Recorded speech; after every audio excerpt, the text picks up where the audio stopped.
al que no conoció pecado. Le dijo, detente ahí. Dime tú, ¿quién es el único que no conoció pecado?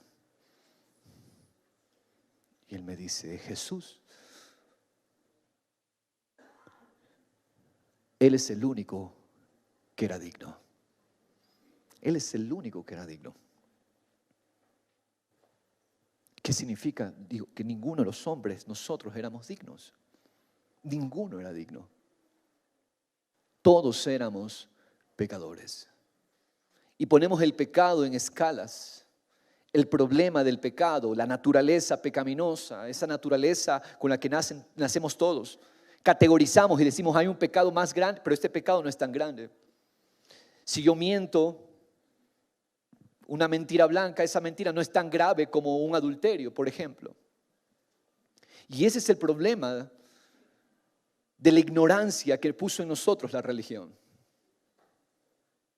Porque no se trata del pecado desde nuestra perspectiva, se trata de lo que produce el pecado desde la perspectiva de Dios. El pecado desde la perspectiva de Dios es una mancha a la gloria de Dios. Siempre el pecado debemos medirlo en función a quién está ofendiendo. Una mentira, por muy blanca que sea, ofende a Dios. ¿Por qué? Porque el que me hizo a su imagen y semejanza, puso su gloria dentro de mí, y este templo, que es un templo de su gloria, se presta para la mentira. ¿Estoy ofendiendo a quién? A Dios y su gloria. No es que la mentira no produjo nada, pastor, lo que yo dije no hizo nada, no le causó daño a nadie. No, causó daño a la gloria de Dios en nosotros. Al que no conoció pecado, dice, lo hizo pecado por nosotros. ¿Ok? Leyó. ¿Sabes qué dice? Que el Dios eterno tomó al Hijo que no conoció pecado y lo hizo pecado. Lo hizo maldición. Al que no conoció pecado, lo hizo maldición. Aquel que no había tenido ni un solo, en Jesús jamás hubo un milisegundo de pensamiento impuro. En Jesús no hubo un solo espacio para una actitud que manchara la gloria del Padre. Es el hombre perfecto.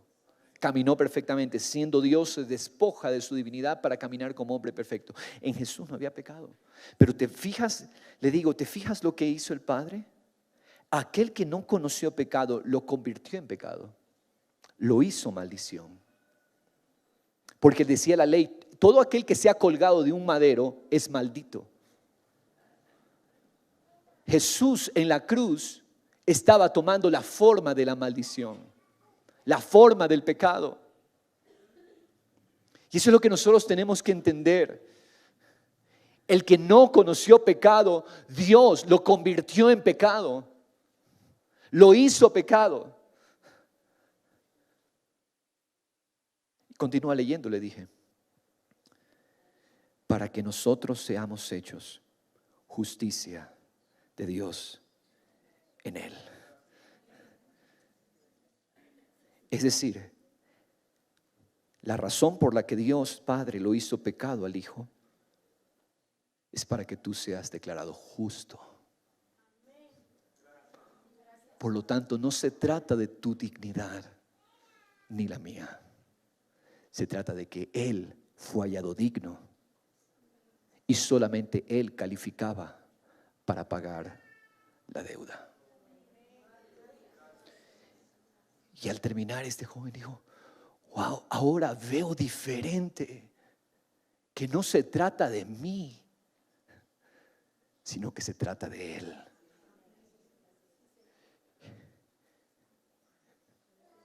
¿Qué debo hacer, pastor?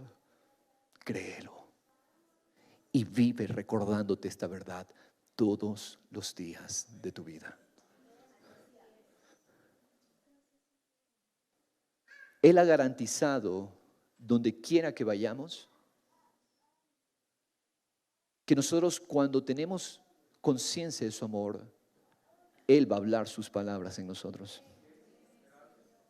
Él va a hacerlo en nosotros porque ninguno de nosotros fue hallado digno. Y si somos hoy dignos es solamente por los méritos exclusivos de Él. Todo lo bueno que veas en mí, dijo, es Jesús. Todo lo malo que veas en mí, soy yo. Si hay algo de vida, poder, si hoy nosotros somos vasos de poder, de gloria, de su gracia, escuche mi iglesia, iglesia del Señor, todo es por los méritos de Él. Es por la vida de Él en nosotros. Es por su amor en nosotros. Así que tenemos esa libertad de ir donde Dios nos lleve, siempre ser canales de vida.